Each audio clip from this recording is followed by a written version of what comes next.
వి gold trusted gold buyers. మీరు తాకట్టు పెట్టిన బంగారాన్ని విడిపించి ఈ రోజు ఉన్న మార్కెట్ ధరకు కొనబడును. చాలా చాలా అయితే అందరూ మీరు అనుకోకుండా దిగ్గజాలందరూ కలిసి అందరు ఉన్నారు, వచ్చేసారు. మను గారు నాకు తెలియకుండానే నాకు జబర్దస్త్ జడ్జి ఆయన, నేను వెళ్ళి అడగానే పాట పాడాడు ఆయన, ఒక రూపాయి ఛార్జ్ చేయకుండా. కల్పనకు పాడే కల్పన స్వామి, ప్రతి ఒక్కరు పెద్దవాళ్ళందరూ కూడా నేను ఇందులో గోరెటెంకన్న గారి గురించి ప్రత్యేకంగా ప్రస్తావించాలి. అంటే నేను నరకం చూపించాను కానీ అది నా బాధ్యతలో ఉన్నాను కాబట్టి ఆయన్ని పట్టుకొని వేధించాను. ఇందులో టైటిల్ సాంగే తెలంగాణ భౌగోళిక స్వరూపంలో ఉన్నటువంటి విస్తీర్ణతో కూడిన ఒక్కొక్క జిల్లా గురించి పొగడడం, దాని తర్వాత కవులు కళాకారులు వారి యొక్క గుణగణాలను పొగుడుతూ ఒక పాట, స్వరగతులు పదగతులు పల్లవించిన నేల తేనె రాగాల తెలంగాణ. ఆ పాట మీకు విషయం చెప్పను, సీక్రెట్ చెప్పనా? ఆ పాట నేను గోరటంకన్ గారు రికార్డ్ చేసి నాకు చెప్పారు. స్వరగతులు పదజతులు పల్లవించిన, ఇది మీ ముందు ఆయన ప్రస్తావించమని కూడా. పదగతులు పల్లవించిన నేల తేనె తీయని వీణ రాగాల తెలంగాణ. దీన్ని నాకు ఒక ఉద్యమ తాకిడిని తాకిచ్చాడు దీనికి. దాన్ని తాకి అని వెళ్ళి దాని తర్వాత కవియోగి అని అందరు కవులు, మా గురువుగారు నేళ్ల వేణుమాధవ్ గారి నుంచి, శ్రీనారెడ్డి గారి నుంచి, అటు చిత్ర పరిశ్రమకు వస్తే కాంతారావు గారి నుంచి, ప్రి ప్రభాకర్ గారు, శంకర్ గారి దగ్గర నుంచి, ఆనాటి మా భూమి పాత్రగా పోషించినటువంటి దర్శక దిగ్గజాల నుంచి ఆ మొదటి పాటలు అందరినీ గుర్తు చేశారు ప్రస్తావన. సో ఈ విషయం నాకు చెప్పారు గోరెడ్డి గారే. సారీ, నేను వారు నా చేత పాడించడం, నాకు అవకాశం ఇవ్వడం, నేను ఒక మైక్లో వారితో కలిసి పాడడం అన్నది చాలా గొప్ప అవకాశం. అది నేను శాస్త్రీయ నేపథ్యం, ఆయన పూర్తిగా ఈ జానపద నేపథ్యంలో రెండు కలిసి ఒక రాగం, ఇలా ఈ రాగంలో ఇంటర్వ్యూ తర్వాత ఒక్కసారి వినండి, అది విని ఒకసారి సార్కి ఫోన్ చేయండి, చాలా హ్యాపీగా ఫీల్ అవుతారు. తప్పకుండా వారిని ఎప్పుడు కలిసినా ఇది గుర్తు చేసుకుంటూ ఉంటాం. ఎంత గొప్ప, అటు మను గారు వాయిస్, ఇటు కల్పన గారి వాయిస్, ఇటు మను గారు మధ్యలో గోరేటెంకన్న అని ఆయన పాడుతూ ఉంటే చాలా, అంటే ఈ వయసుకి నాకు ఈ పాట గొప్పతనం నేను చేసేటప్పుడు కన్నా కేసీఆర్ గారు ముందు కూర్చొని ఈ పాట వారే రిలీజ్ చేశారు. నీ వయసు ఎంత అని. ఏ కేసీఆర్ గారు ఇంతకీ? ఇప్పుడు కేశవ చంద్ర రమావత లేకపోతే మన పెద్ద సార్ కేసీఆర్ ఆయన పిలిపించుకున్నారు. ఈ పాట వెళ్తూ విన్నారంట, ఎవరో వింటుంటే ఏంది అది దూరం, ఆయన బస్సులో ఎవరికో ఇచ్చి ఆయన వెళ్ళేటప్పుడు కొంచెం నా పాట ప్లే చేయండి అని చెప్తే ఆయన వెళ్తున్న టైంలో నా పాట ప్లే చేశారు. విని బ్రహ్మాండంగా ఉంది. ఎవరు అంటే, సార్ ఇట్లా మీ పేరు మీద సినిమా చేస్తున్నారు సార్ కుర్రోడు, పిలిపియండి అంటే నంది హిల్స్కి వెళ్ళా ఇమీడియట్గా. నీ వయసు ఎంత అన్నాడు. సార్ జస్ట్ 29 30 రాబోతున్నాయి. ఎవరు ఇచ్చారు ఈ పాట? గోరెటెంకంతరా. ఆయన పిలిపి అంటే గంటలు ఆయన పరిగెత్తుకుంటూ వచ్చాడు ఏదని. ఇని ఈ పాటని ఇలా కాదు, ఇంకో రకంగా మనం కొన్ని మార్పులు చేర్పులతో చేద్దామని ఆయనే పెన్ను పేపర్ పెట్టుకొని చక్కగా ఆ పాటను మొత్తం మళ్ళీ దాన్ని రీకనెక్ట్ చేసి నాకు ఆయనతో ఒక 6 గంటలు 7 గంటలు కూర్చునే అవకాశం, అదృష్టం నా వయసుకి. అంత గొప్ప దేశపతి శ్రీనివాసరావు గారు, దాని తర్వాత పక్కన పెడితే గోరెటెంకన్నా, ఇటు పక్కన పెడితే సంతోష్ కుమార్, అందరు ఉన్నారు. అందులో మీ స్థానంలో కేసీఆర్ గారు. దీన్ని అట్లా కాదా, దీన్ని ఇంకా ఇంకొంచెం కవి యోగి, ఇంకొంచెం యోగి, ఇంకెవరు ఉన్నారు, ఇంకా చాలామంది కవులు ఉన్నారు, పేరు చెప్పండి, ఆమె ఉండాలి, ఆమె పేరు రాయండి, ఆమె ఉండాలి అని చెప్పి అందరు కవులు కళాకారులు ఎవరూ మిస్ చేయలేదు ఇందులో.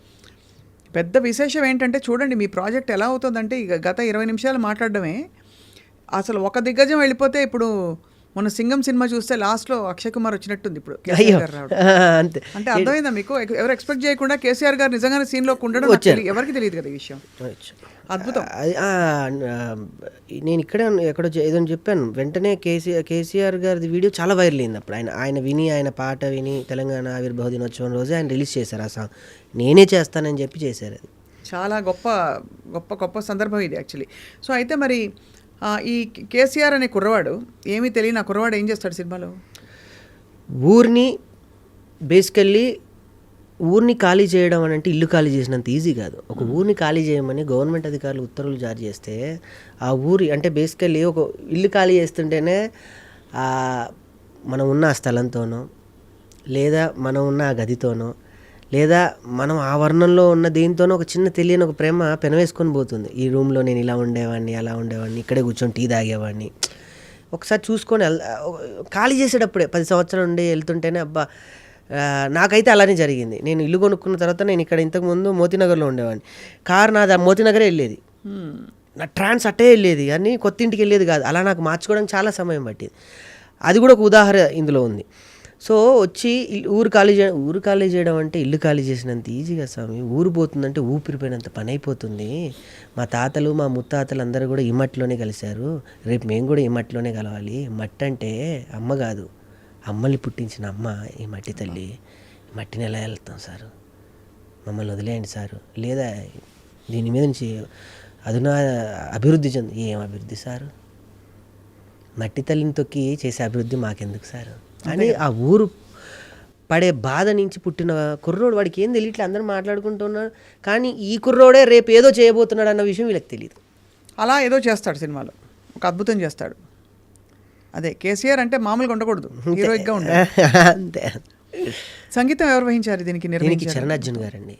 చరణ్ అర్జున్ గారు ఇంతకుముందు విమానం సినిమాతో బ్యాక్గ్రౌండ్ స్కోప్ అద్భుతంగా ఇచ్చాడు. విమానంలో అన్ని పాటలు అద్భుతంగా తనే ఇచ్చాడు. ఇంతకుముందు స్టైల్లో రా రా రా రా రమ్మంటున్న రణరంగంలో ఆ పాటలు కానీ, ఇదేమిటమ్మా మాయా మాయా చరణ్ అర్జున్ గారు. ఇప్పుడు ఆయనదే ట్రెండ్ నడుస్తుంది. ఆయన నాకు ఎట్లా కనెక్ట్ అంటే ఏ పల్లె పిల్లోడు అనే పాట కేసీఆర్ గారిది ఆయనే చేశారు. ఆయన అన్ని తత్వాలతో కూడిన పాటలు చేస్తూ ఉంటాడు చరణ్ అర్జున్ గారు.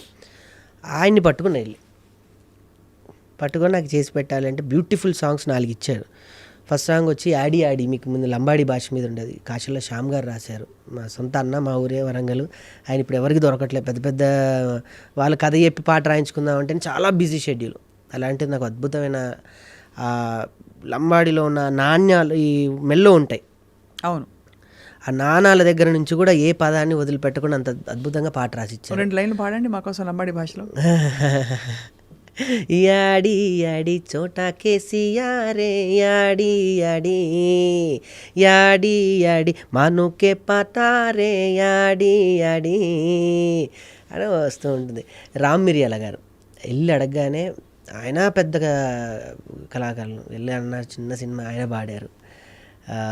తర్వాత వీహా అని ఒక కొత్త అమ్మాయి ఈ పాట ద్వారా ఇంట్రడ్యూస్ అవుతుంది. రెండో పాట వచ్చేసి మీకు ఫస్టే చెప్పారు, స్వరజతులు గోరెటెంకన్న గారు, అది రాసింది కూడా గోరెటెంకన్న గారు, మీకు తెలిసింది. మూడో పాట చరణ్ అర్జున్ గారు రాశారు. హైదరాబాద్ గురించి బ్రహ్మాండంగా వివరించేటువంటి సాంగ్. సుబే సుబే సూర్యుడి కన్నా ముందే ఉదయిస్తుంది అని. సుబే సుబే సూర్యుడి కన్నా ఉదయిస్తుంది, కన్న తల్లిగా అందరినీ మరపిస్తుంది హైదరాబాద్ అని అదొకటి. లాస్ట్ సాంగ్ కొంచెం సాడ్ అండ్ ప్యాథిక్ సాంగ్. నా జీవితాన్ని నిజంగా అలానే చూసుకున్నట్టు ఉంటుంది, చిన్న పోరాడికి ఎన్ని గోసలో అని అదొక 4 పాటలు బ్రహ్మాండంగా ఇచ్చారు. కొంచెం డబ్బులుంటే ఇంకో పాట కూడా ఉంది, కానీ ఇంక మనం అక్కడికే మనది స్థాయి స్తోమత అక్కడి వరకు సరిపోయింది. చాలా బాగుంది. 4 పాటలు అంటే ఇప్పుడైతే ఇవాళ రేపు అంత శ్రద్ధ కూడా పెట్టట్లేదు, సినిమా కథలో వెళ్ళిపోతుంది. బట్ మీరు చెప్తుంటే అర్థమవుతుంది సినిమా తీరుతెన్నులు ఎలా ఉంటాయని చెప్పి. సో స్వామి, మరి జబర్దస్త్లో మంచి హాయి అయిన ప్రయాణం కదా? బా, చాలా. జస్ట్ ఇంతకుముందు 2 గంటల ముందే ఒకరికి ప్రస్తావించా, కంఫర్ట్ జోన్ వదిలేసి నాకు తెలియదు. వదిలేసారా? వదిలేరా? నేను వదులుకొని వచ్చా అన్న. అది నాకు అమ్మ లాంటిది జబర్దస్త్ అనేది. నేను ఒంటరి ప్రయాణం చేస్తున్నప్పుడు అన్నం పెట్టి నాకు ఈ పేరునిచ్చి బ్యాంకు బ్యాలెన్స్ ఇచ్చి తెలియకుండానే ఒక కంఫర్ట్ జోన్లోకి పెట్టింది జబర్దస్తే. మేము పెద్ద స్టార్ లాగా మాకు ఒక రూములు, ఒక కారు, ఏమీ తెలియని వ్యక్తులకి. అలాంటిది నెలకి 3-4 లక్షలు ఈజీగా పడిపోతాయి రామప్రసాద్ రెడ్డి గారి దయ వల్ల, తెలియకుండానే. ఈ షో ఆ షో ఆ షో ఆ షో ఆ కాంపౌండ్లోనే తిరుగుతూ తెలియదు. అలాంటిది ఆ కాంపౌండ్ వదిలి బయటికి వచ్చిన తర్వాత మనకి నెలకి సడన్ పడుతున్న పేమెంట్ ఆగిపోయి మన అకౌంట్లో డబ్బులు పడిపోతుంటే గుండెలో సినిమా మజాక, పెద్ద మజాక. మీరు అన్నట్టు మొన్న నా ప్రెస్ మీట్లో సాయి రాజేష్ గారిని పిలిస్తే ఆయన వచ్చి ఒక మాట మాట్లాడారు అనసూయ గారితో. నేను రాకేష్ని చూసాక చెప్తున్నా, శివబాలాజీ గారు సాయి రాజేష్ గారు అన్న, ఇల్లు కట్టి చూడు, పెళ్లి చూసి చూడు అంటారు, కాదు సినిమా తీసి చూడు జీవితం అంటే. అది అయిపోయింది చివరిగా నా లైఫ్లో. అంతే. కానీ మీరు ఇందులోంచి గొప్ప స్ఫూర్తిని చాలామందికి ఇస్తున్నారు. అండ్ ఇది సక్సెస్ అయ్యి మీకు ఇంకో 4 సినిమాలు తీసే స్తోమత, అవకాశాలు రావాలని అందరూ కోరుకుంటారండి. ఎందుకంటే ఇందులో వచ్చిన వాళ్ళు మీకు ఇంతమంది ఎనర్జీస్ చేరాయి. అమ్మో, ఇంతమంది పెద్దవాళ్ళు ఏ విషయం లేకపోతే ఎందుకు వస్తారు? నన్ను రానియరు, మిమ్మల్ని రానివ్వరు. ప్లస్ వారి ఆశీస్సులు, వారి అసోసియేషన్ కూడా తప్పకుండా ఇది విజయం సాధిస్తుందనే ఒక గొప్ప ఫీలింగ్ ఉంది. అలాంటి సాధించేశాను మేము. అంటే నేను మొన్న ప్రెస్ మీట్లో కూడా అదే చెప్పాను, నేను రేపు సినిమా రిలీజ్ అయిన తర్వాత రాకేష్ సినిమా 100 థియేటర్ల 200 థియేటర్లని కాదు, రాకేష్ సినిమాని ఇక్కడ వరకు తీసుకొచ్చి రిలీజ్ చేస్తున్నాడు. నేను ఎవరు నా బ్యాక్గ్రౌండ్ ఎవరు లేరు, రాకేషే. ఇటు చూసినా రాకేషే, అటు చూసినా రాకేషే, ఎటు చూసినా రాకేషే. రేపు నాకేమైనా నాకు మళ్ళీ నేనే ధైర్యం, నాకు నేనే నుంచోవాలి, నాకు నేనే సమాధానం చెప్పుకొని, నాకు నేనే ఓదార్చుకొని, నాకు నేనే లేవాలి. అవును, అందుకే నేను ఇక్కడే సక్సెస్ అయిపోయాను. సినిమాని ప్రసాద్ ల్యాబ్లో చేసేసి రేపొద్దున రిలీజ్ జేఆర్సీ ఫంక్షన్లో పెడుతున్నా. ఒక 100 మంది నా కోసం అరగంట టైం కేటాయిస్తున్నాడు ఒక రాకేష్ కోసం అంటే ఇక్కడే నేను సక్సెస్. సూపర్. అంతేందుకు మీ ముందు నేను కూర్చున్నానంటేనే సక్సెస్. అబ్బాబాబాబాబా, స్వామి తమరు మాలలో ఉన్నారు, అడగకూడదు. ఒక మిమిక్రీ వాయిస్ ఏమైనా వినొచ్చా? అయ్యో భలే, మీరు మిమిక్రీకి అత్యంత నాకు మిమిక్రీ అంటే చాలా ఇష్టం.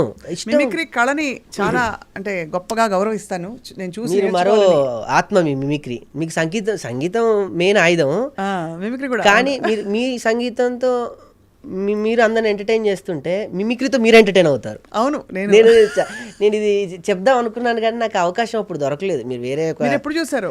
నేను చాలా సందర్భాల్లో సభా కార్యక్రమాల్లో మీరు మాట్లాడడం చూశాను. దానికన్నా ముందు మిమిక్రీ శ్రీనివాస్ గారు, మా గురుగారు జనార్దన్ గారు నాకు హైదరాబాద్ వచ్చిన తర్వాత మొదటి బొమ్మ కొనిచ్చింది ఆయనే. కొనియడం కాదు పాపం, ఆయన ఇంట్లో ఉంటే తీసుకొచ్చి బొమ్మను వాడుకొని ఇచ్చేసాడు. అదే, ఆయన చాలా చాలా ప్రోత్సహిస్తారు వెంట్రులాక్విజం అండ్ మిమిక్రీ కళాకారులు. అలా నన్ను నేను అమెరికా ఇంటర్నేషనల్ వెంట్రులాక్విజం ఫెస్టివల్స్లోకి వెళ్ళినా కూడా నేను కళాకారుడుగానే నేను అలా ఉండిపోవాలని అనుకున్నాను తప్ప గ్రేట్. ఆయన ఎప్పుడు అంటూ ఉన్నాడు, ఒక వెంట్రులాక్విస్ట్, ఒక మిమిక్రీ ఆర్టిస్ట్ అయ్యాడా, ప్రొడ్యూసర్ అయ్యాడు అని చాలా ఆనందపడుతూ ఉంటారు. నా ఈ స్వరగతులు పదాలు సాంగ్ కూడా ఆయనకి కొన్ని పదాలని కొన్ని సరి చేశారు. వారికి కొంచెం అక్షరపట్టు ఎక్కువ, ఉచ్చారణ పట్టు అక్షర పట్టు రెండూ ఉన్నాయి వారికి. సో సరి చేసి ఇచ్చారు. సో అసలు ఆయన ప్రస్తావన రావడం చాలా ఆనందం. ఇక్కడ తెలియకుండా మనం అనుకున్నట్టు వస్తూ ఉంటాయి. అట్లా మీరు మిమిక్రీ అన్నారు కాబట్టి నాకు బాగా నచ్చిన వాయిస్, నేను బాగా చేయగలిగే వాయిస్, నన్ను అందరికీ పరిచయం చేసిన వాయిస్ రాజ్బాబు గారు. చాలా అరుదైన కంఠం అది రాజ్బాబు గారిది.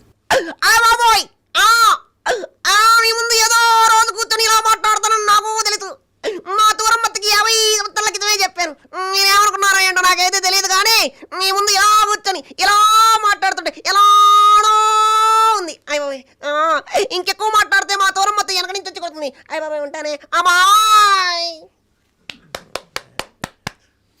అద్భుతం స్వామి, అసలు రూపమే మారిపోయారు.